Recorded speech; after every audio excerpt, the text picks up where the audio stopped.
Assalamualaikum warahmatullahi wabarakatuh.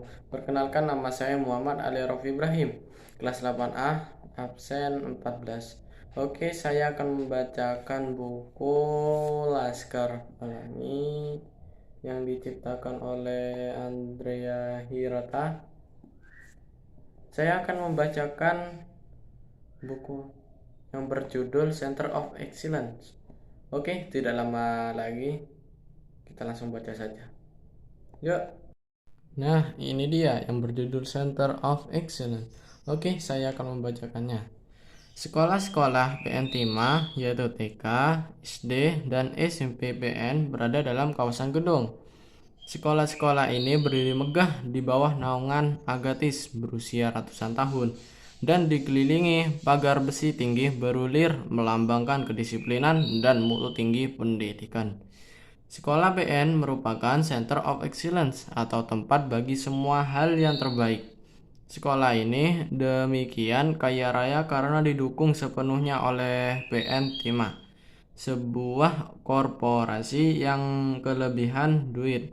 Institusi pendidikan yang sangat modern ini lebih tepat disebut percontohan bagaimana seharusnya generasi muda dibina. Gedung-gedung sekolah PN didesain dengan arsitektur yang tak kalah indahnya dengan rumah bergaya Victoria. Lanjut. Di sekitarnya, ruangan kelasnya dicat warna-warni dengan tempelan gambar kartun yang edukatif, poster operasi dasar matematika, tabel pemetaan unsur kimia, peta dunia, jam dinding, termometer, foto para ilmuwan dan penjelajah yang memberi inspirasi, dan ada kamstok topi.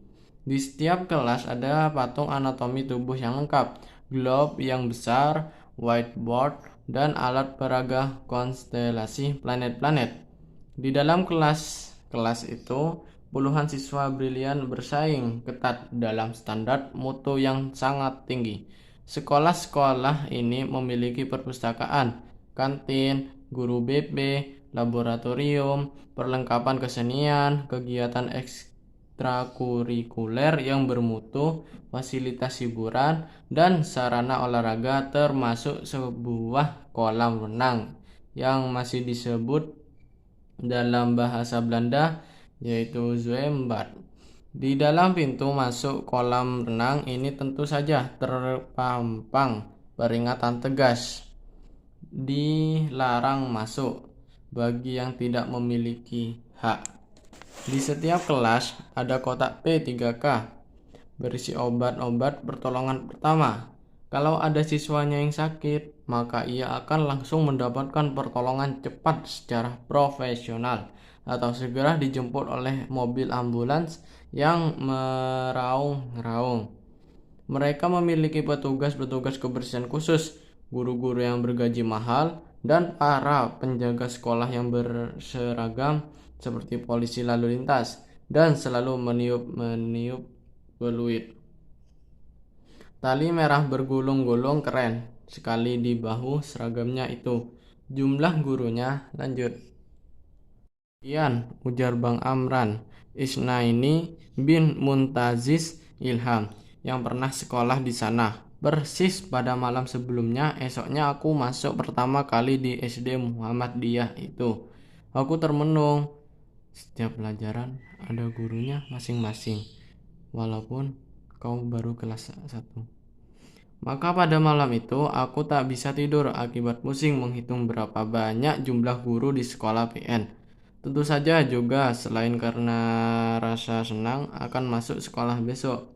Murid PN umumnya anak-anak orang luar Belitung yang bapaknya menjadi petinggi di PN. Sekolah ini juga menerima anak kampung seperti Bang Amran, tapi tentu saja yang orang tuanya sudah menjadi orang staf. Mereka semua bersih-bersih, rapi, kaya, necis, dan pintar-pintar luar biasa. Mereka selalu mengharumkan nama Belitung dalam perlombaan kecerdasan, bahkan sampai tingkat nasional. Sekolah PN sering dikunjungi para pejabat, pengawas sekolah, atau sekolah lain untuk melakukan semacam benchmarking, melihat bagaimana seharusnya ilmu pengetahuan ditransfer dan bagaimana anak-anak kecil dididik secara ilmiah. Pendaftaran hari pertama di sekolah PN adalah sebuah perayaan penuh sukacita. Puluhan mobil mewah berderet di depan sekolah dan ratusan anak orang kaya mendaftar. Ada bazar dan pertunjukan seni para siswa. Setiap kelas bisa menampung hampir sebanyak 40 siswa dan paling tidak ada 4 kelas untuk tiap-tiap tingkat. SDPN tidak akan membagi satupun siswanya kepada sekolah-sekolah lain yang kekurangan murid karena sekolah itu memiliki sumber daya yang melimpah ruah untuk mengakomodasi berapapun jumlah siswa baru. Lebih dari itu, bersekolah di PN adalah sebuah kehormatan. Hingga tak seorang pun yang berhak sekolah di situ sudi dilongsorkan ke sekolah lain. Ketika mendaftar badan, mereka langsung diukur untuk 3 macam seragam harian dan 2 macam pakaian olahraga. Mereka juga langsung mendapatkan kartu perpustakaan dan bertumpuk-tumpuk buku acuan wajib. Seragamnya untuk hari Senin adalah baju biru bermotif bunga, rambut yang indah, sepatu yang dikenakan berhak dan berwarna hitam mengilat.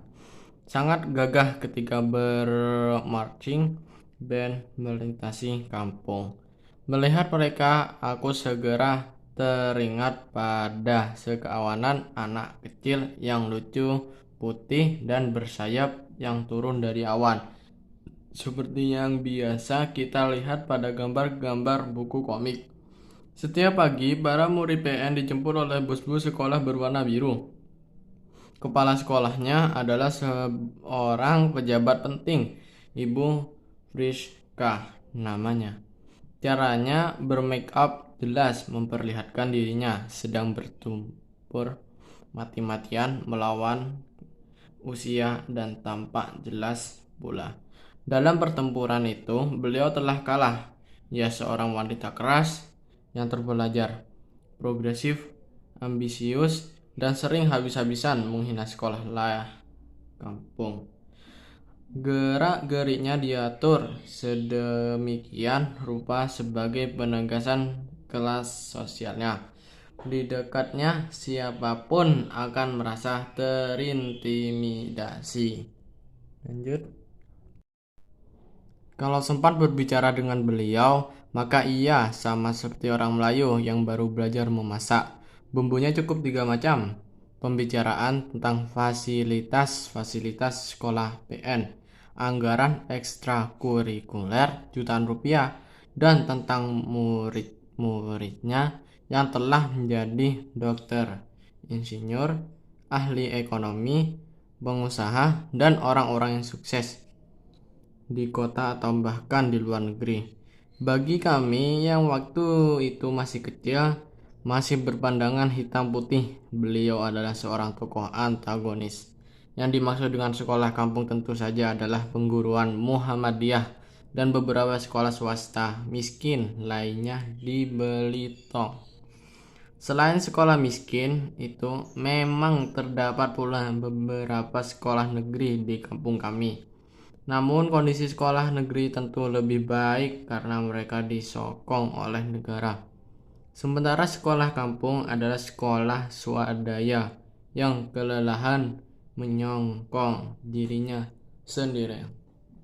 Oke, cuma sampai situ saja yang saya baca. Oke, sampai sini aja video saya. Mohon maaf jika ada kesalahan membaca atau kameranya enggak gimana gitu. Ya, tinggal lagi mau ngapain. Oke, assalamualaikum warahmatullahi wabarakatuh.